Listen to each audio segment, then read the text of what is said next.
wise man once said, the measure of success is to be able to plant trees or whose shadows we may not even enjoy. Sanibone emakhaya igama lami sicela ngubani. Today we have a special guest. Ngizocela ukuthi nizintroduce. Igama lami nguGugu Wakakhoza, a founder of Honey's Beauty Hub, which is located in the heart of eThwatwa. Okay, my name is George Mushaike from the Wholesale and Retail WRSETA. Yes. Yeah. So we are gathered here because you guys are working with business and working with businesses across the nation. Maybe we need to start with you, George. If you can tell us about the program, how you've spread the program across the spectrum of South Africa. Okay, so this program was initiated by some of our colleagues when they visited Kenya, and they identified the way that the small businesses in Kenya operate. And so when they came back, then there was a decision made that we would fund our informal traders to go to Kenya. So what we have done is we recruited 120 of them and 12 per province. So we have got 12 people coming from each province. Wow. So that's how we made up the 120 that are currently visiting Kenya in different groups. Wow. Yeah. So what's the objective once they go to Kenya? What's the objective that the program seeks to achieve with that exposure? So what we are looking at is that there are ways that people in Kenya operate, specifically when you look at financial technology, that we don't use here. And so we thought that if our informal traders get exposed to the way that the informal businesses are operating in Kenya, they can then come back and implement such. For example, you will find that the people in Kenya barely use cash. Because you can use your phone. They've got something called M-Pesa that you can use to pay even no matter what size of a product you are buying. Wow. You can use your phone to pay for a lot of things. And here we are still mostly operating on cash. Yeah.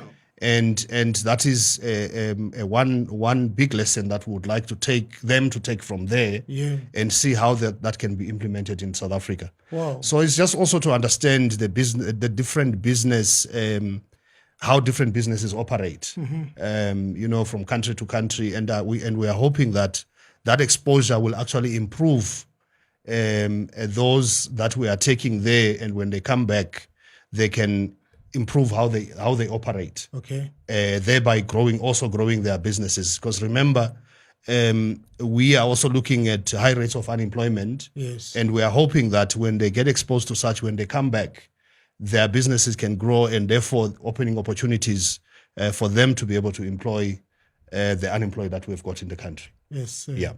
Oh, brilliant. And congratulations to the launch. So how many have went to Kenya already?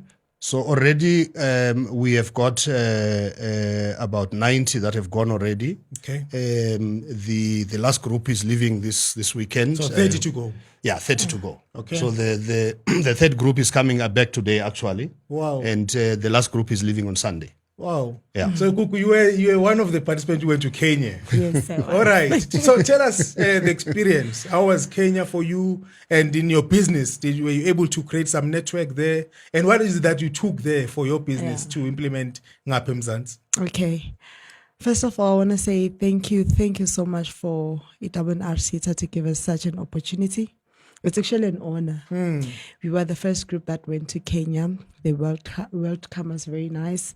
The people from Kenya, they are very welcoming. They are very hardworking and they're very fast. So we learned a lot at Kenya, especially when it comes to unity. Okay. So most of the businesses in Kenya, they Unity of businesses. Yes, businesses and as individuals. But what I've noticed is that most of the businesses in Kenya, it's like family-orientated thing. Okay. So you'll find Ugusi from generation to generation, that it was built from. Oh, yeah, from Mukoko to Mkulu. Yes. Wow. So that's the one thing that I took, because in my organization, I'm the only one who's doing everything, right? So I was seeking Ugusi, I'll employ people from outside. So what I've learned there, number one, is that start at home. Teach them your business. Charity begins at home. Yeah, charity begins at home. Wow. Teach them how to run the business. at an early age, even if Baba Dala, because we got the opportunity now to learn that. So it's only now that I'll be It's a new skill. Yes, I'll be introducing that. Yeah. Obviously, Kona Badal. And then it's very important to Guti ubafundise nabo, so that you know Guti, even if I'm gone, or maybe that time I was at Kenya, my salon was like closed. No one can operate my So salon. the business is you. The business is me. Why down in the business is closed? The business closed. So there they can go, but there'll always be someone to take There's care of the always business. someone. Wow. And beza nabantwana babo, and tina lento le most of the time tina South Africans sibona kubalungu ukuthi a white person who has a farm or something, they would take their kids to that organization. Sure. Right? Tina, we don't do that. And whether they're black like us, but they're doing it. Meaning we can do it as So it's well. not about the race, it's about the thinking. Nothing is about the race. It's all Wow. about the mindsets. Wow. That's the first thing that I took from Kenya. And then another thing that I got from Kenya, ukuthi anyekuze uyithola uhleli khoneni. Actually, recording. Kenya, Indians there. everything ikala ekseni. Everyone is doing something. If you're not employed, you are employing. Okay.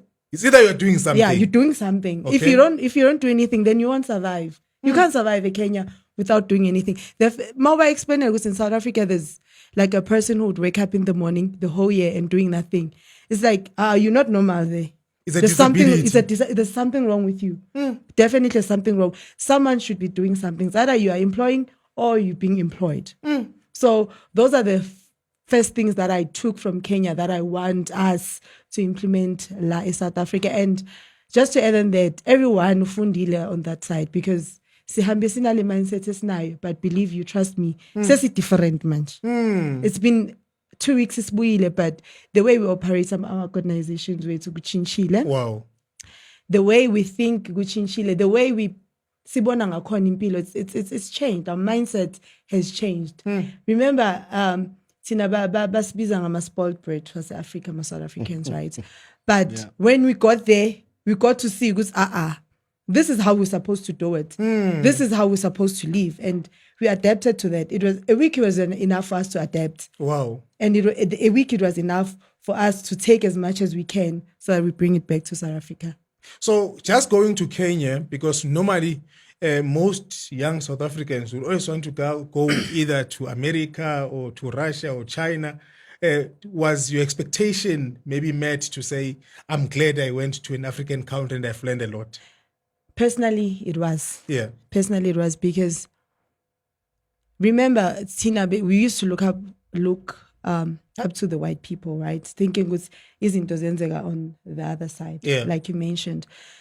You get to that country, no, there's no such. You black child, you can do it. It's doable. Like most of my businesses that side, they're owned by black people. Like umuntu ofana now, and he's doing amazing things.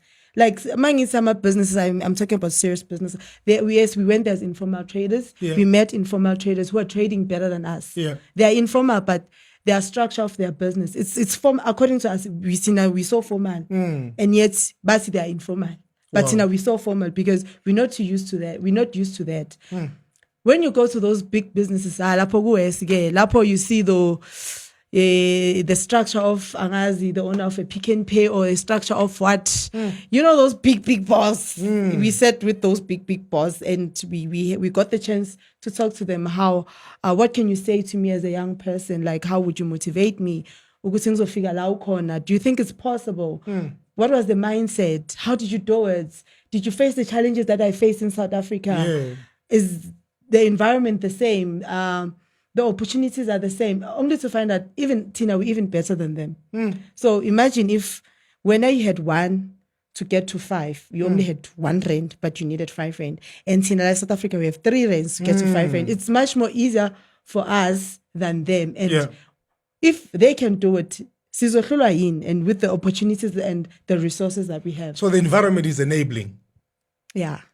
So George, in terms of the young people, I guess that you have in the program, when you look at the different provinces, what kind of challenges do you see this program impacting? And she spoke about issues of, I won't say laziness, but in terms of activities, where people are doing nothing throughout the year. But what objective do you want to see per province in terms of your observation? Look, I think generally the challenges are the same. across the country. But what we are trying to do here is that, yes, we have started with a very, in terms of numbers, the 120 that we started with is a very small number. Yeah. But we are going to use this as a checkpoint, really, to say, is there a difference that when they come back, is there a difference that they are going, is that this is going to make? And I think that the way that the ones who have already been on the program, as she's saying here, to say, look, she's already seeing a difference in terms of how they operate and things like that. And I'm very happy to hear that. Yeah. Because that has got an impact on what we are going to do next. And we are hoping that there will be, of course, it will never be 100%, but we are hoping that the people who have participated in this program are really going to show us the benefits of having participated. Mainly, we are talking about unemployment. Secondly, we are talking about the expansion of their businesses. We would like to see their businesses grow. Okay. They can't live from hand to mouth on a daily basis. So we want to see that difference. And so that we can try and see if we can do more. Remember also we are results orientated. Okay. So obviously from as an entity, as the WRSETA, after we have implemented a program like this, it's always better to go back to say to your seniors, this is what we have done and this is what we have achieved. Yeah. So that you can say, okay, can I request that I can do more? Yeah. Or you can give me money to go and do more. Because this is what we are trying to do. Remember also part of this program is that there's a mentorship part of it. Okay. So after they've gone to Kenya, the program has not ended. When they come back, there will be mentors that will be mentoring them for the next 6 months or so. Okay. Where someone will be talking to them on a regular basis, checking where do you need assistance, where are we improving, are we falling backwards, what assistance you need in order for us to bring you back if you are falling back, Awesome. and things like that. So this program doesn't end there by just going to Kenya and coming back. So there's quite a lot of things that we want to see happening, particularly the mentorship that we are doing in partnership with the Zetech University of Kenya. Okay. So they are going to make sure that mentorship happens to guide them.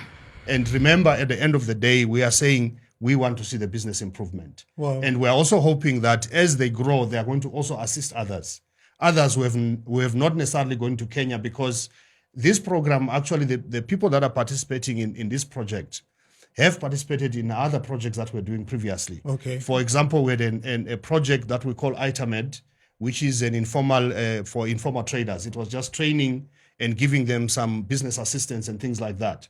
But then we selected people from those groups. And we've been running this program, I think, almost 10 years now. And every year we've got plus minus 3,000 people participating. Wow. So you can imagine we have just taken 120 from that group. And we are hoping that they will also share their learnings with their colleagues who were part of the previous programs. So these are the kinds of things that we really want to see as an outcome of this project. Wow, this is huge. So the Zetech University from Kenya, what role are they playing?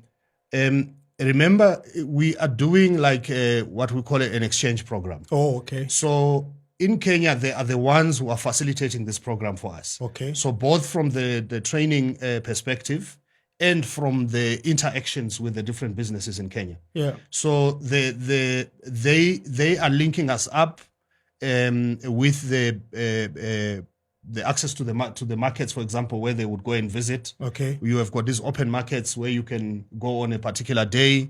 On a particular day, you go and visit somebody who has grown their business from nothing to become a big business in Kenya. Wow. So that's the link that they are playing.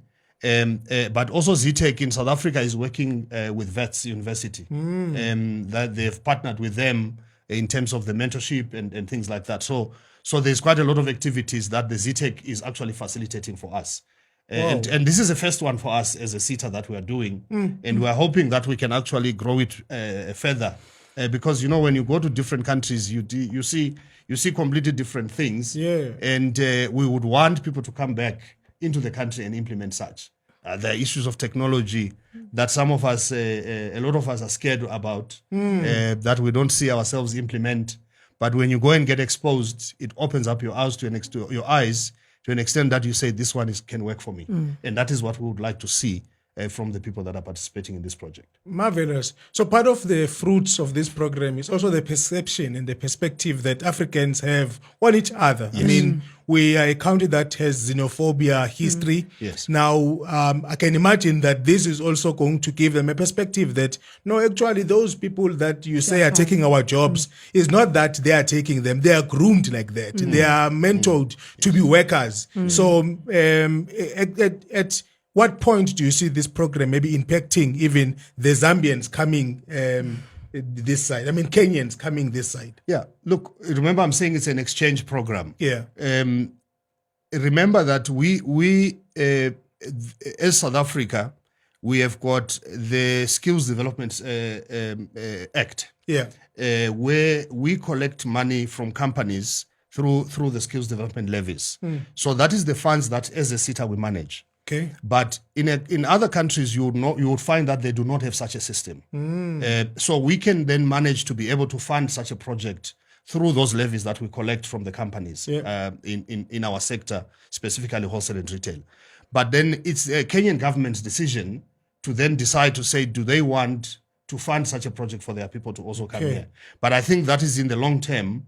For now, we are saying we are doing it from our side, but they are very receptive. As a Kenyan government, we had a representative from the business chamber in Kenya who came here when we're doing the orientation of the participants, and you could see that they are very receptive of what we are doing, and we are hoping that they will also implement such. Where there can be people from that country coming here as well. Wow. And we are really hoping this can be much bigger than what we are doing now. Remember, this is just, as I said, it's just a starting point. Yeah. And we are really hoping we can make it much, much bigger than what it is now.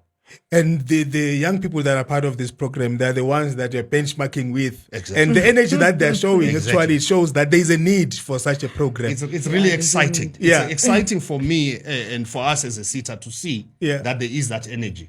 Because sometimes you always worry. I mean, we implement such a lot of programs. And in a lot of our programs, you find a lot of problems, but that doesn't stop us from doing what we need to do. I was actually saying to them earlier on, you guys are going to be the benchmark of what happens next. Because if you mess it up, it means you are messing it up for the people that are for behind the rest you. of the for young the rest people. of them, the young people who are behind you. And we would want to see the results of what they're doing, so that even when we go and say we want to do more, we can be allowed. Because I like the energy, I like the positivity that says we want to do this and we're in it. And that is really what we want to see. Wow. So just from, you said in the past 2 weeks, you've been introducing some changes in your business. Can you just maybe give us an example of what is it that you have transformed in your business? First of all, I did not have a proper structure of what do I do on my business. So firstly, I used to be late. You are late at your business. I used to be late and make an excuse and call it African time. And when I got to Kenya, I realized there's no such thing as African time. Their time is different. No, there's no such thing as African time. Sure. It's in South Africa, African time. Who came up with that thing of African time? I don't know. Because we also in South Africa keep time. It's Africans. Yeah. I mean, George was here and the interview was supposed to be at 12. He was here at 10:30. And he's an African. Yeah. So who's an African? Anyway. All right. So now you keep time. I keep time. I wake up early. What is early? I wake up at 5:30. I wake up at 5 now. I used to wake up at around 7. Yo. Or if I would wake up at 5, I would go back to sleep and be like, no. For that 2 hours. Yeah. But now it's in me. Wow. I need to wake up, and now it's like you it's were normal oversleeping. Now. I was oversleeping, and then when I was there, I realized they told me that even the Bible said they quoted the verse. I can't remember, but then they said even the Bible says, the ones who sleep, the poverty shall sit upon you. I think it's like Proverbs something. That like sounds like King Solomon. Yes, something like that. So now I keep time. Wow. I have a structure when I know what I have to do.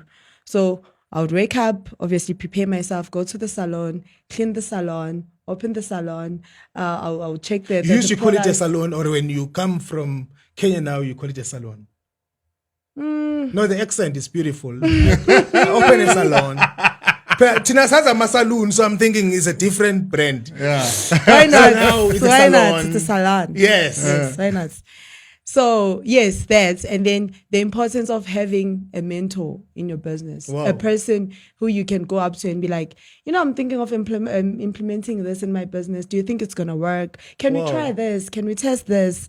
Like having someone that you need to report to, because Account, yeah. yes, because now if this is my business, right, and I'm entitled to take any decisions. If I say now I'm closing. I'm not answering to anyone. So the importance of having Wow. that person that you report to, because now you don't take decisions as you want. You report to someone and you take decisions as a, as an what do they call Accountable this? decision. Yes, they call it I forgot the word. But then you don't just decide. Wow. So you respect the business we take the business as my employer. The right way. Wow. I'm employed in my business. I think that was one of the challenges I used to have, a very big debate with people saying there's a difference between an entrepreneur and being self-employed. I said, no. The first employee in your business, it's you. It's you. Yeah. Because if you don't take it as an employment, you'll always come late or close because you feel you're entitled. Yes. Yeah, I'm an entrepreneur, so I can This is open my at business. 12. Yes, Yeah. I take decisions. Even if it's wrong, it's right because it feels right to me. Wow. Yeah. And you know, if I may, yeah. there was something very interesting that this gentleman from Kenya mentioned. To say, for example, there is like a system that they have. Okay. That if you are an informal trader, you can decide to wake up in the morning. There is a certain place where you can go and take a particular product and go and sell it. If you don't sell the whole thing, you go and take it back. Okay. And you pay. So in the morning when you go to collect whatever you're collecting, you don't pay anything. You go and collect if you are selling shoes. If you decide you want to sell clothes, you go and collect your stock. Wow. In the morning, you go and sell it. You come back in the evening, you pay, and you return whatever you didn't sell. So Wow. you can, on a daily basis, you can decide to sell something different. Yo. And they've got like a trust system that they've built. So if you are an informal trader and we all trade at a particular market, if you decide you're going to run away with the money of the stock that you took and you never paid, it's not even the person you took from that is going to look for you. It's Sure. the people that you are trading with because you are spoiling things for them. Now, because tomorrow, if they don't have money, they can't collect stock. So Sure. can you see the lessons that we are learning here? Yeah. That in our country, we would think of such. Because the first thing you think about, no, someone is just going to run They will away with steal. my money. Yeah. Or they will steal or they will do something. Yeah. But they've built such systems that would allow anybody to go and be able to do something.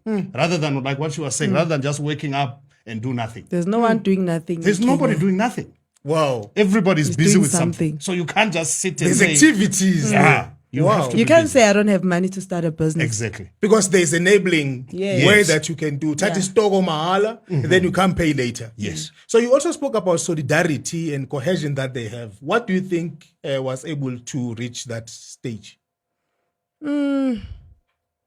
I'd say it's because they are government, I would Okay. say. So they have this boundaries. Uguti, this is how we do things. So this way or the highway. Okay. So this thing, it was taught to them. Uguti, we don't argue. We do things this way. And then it became a culture. Wow. That this is how we do things.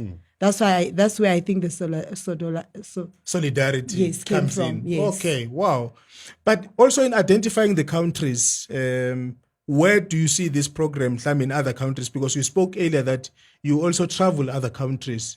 Where do you see other countries maybe playing a role? I mean, we spoke about technology of India, and that maybe the advancement, because you can tell as our country that there's a need really to fast track the use of technology in our businesses, even our day-to-day life. Where do you see this program growing?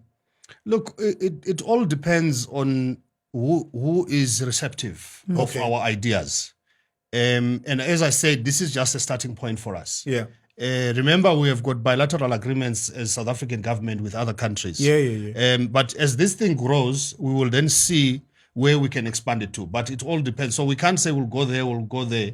It depends on who is receptive to the way that we are looking at things. Okay. And really the idea is to try and expand it as much as possible and also to expose as many people as possible. Yeah. Wherever we can. So yeah, I think it's all dependent on who accepts our idea and are we able to implement it together. Like you're saying, given the bacterials that you will have agreed with the counter, this is what you are giving, this one to take. Yes. Do you see yourself moving permanently to Kenya? I thought of that when I was in Kenya. Yeah, no, I saw it. You go to Kenya. But then I won't, because South Africa needs us so that we implement what we've learned there. Yeah. So we can change our country. It all depends on us. It's lying on us now. The decision is in our hands. In our hands. Because do we take what we've learned there and then bring it to South Africa? So as much as I would like to stay in Kenya, why not take what I've learned at Kenya and bring it here?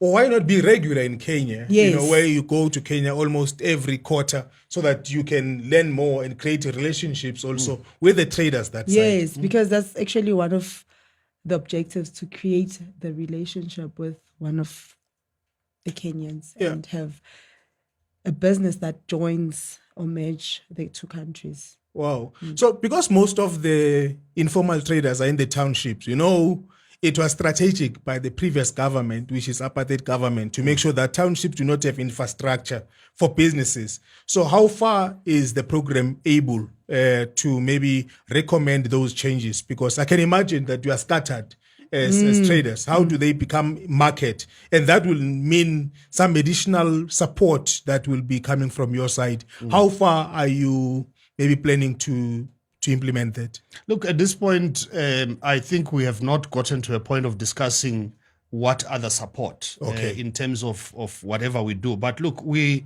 are already involved as a WRSETA in infrastructure projects. Oh, okay.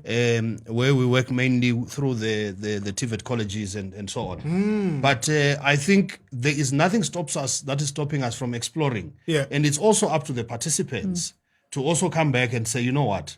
Yes, we have done 1, 2, 3, and 4. Can you also consider doing 1, 2, 3, 4 for us? Yeah. And these things are all interlinked, depending on how they perform. Yeah. Because remember, it becomes easy, as I said, to then do more if you see the willingness, if you see the energy, if you see the positiveness that I'm so happy about. Because that's what we want to see. That people are serious about this. You know, as they participate in these programs, they also get what we call reasonable accommodation. Okay. They get a sort of a monthly stipend to assist them if they need to move around, you know, things like that. Yeah. But some people would just take that money and go and misuse it. But if you get serious people who are saying, actually in my business, maybe I need to go and buy more stock, or I need to go and find a space where I can rent using this money so that my business can develop. So that seriousness, then hopefully we are hoping it will bring something positive. But we can say to them, come back and give us your proposals. But your proposals must be based on something. You can't just come and say, we want to do 1, 2, 3, and 4. No. It must be informed. What are you doing? What have you done? That can give us the encouragement to sort of say we might consider 1, 2, 3, and 4. Wow. You know, there are a lot of areas that one can look at. Yeah. So maybe as we conclude, what would you say to, I know you've been thanking the WRSETA for the opportunity. What could you say to the entire South Africans, maybe young people who are sitting there at home and thinking, Kenya. What can you say to encourage them?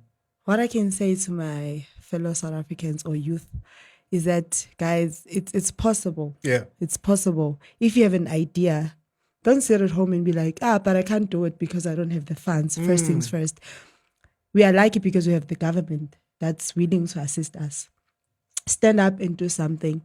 What I want to say to the people that we went to Kenya with is that people are looking at us. The spotlight is on you. The spotlight is on us, and they are watching us. Like, literally, I'm being honest, because everything I say, now they take me as this. Okay, now you sound like the business person. You sound like a business person. They come to me for advices and so forth and so on. So meaning they're watching us. So we're not doing it for the WRSETA. We're doing it for the other South Africans. We're doing it for our country. We're doing it for our economy. So if you fail as an individual to make a change in your organization and trade the way you used to trade before, you're not only failing yourself, which is it's nice to achieve something. It feels nice, isn't it? It's the organization that achieves that thing, but it feels nice. As it an feels individual. Nice. Yes, as an individual. Yeah. And the fact you could see someone is watching you.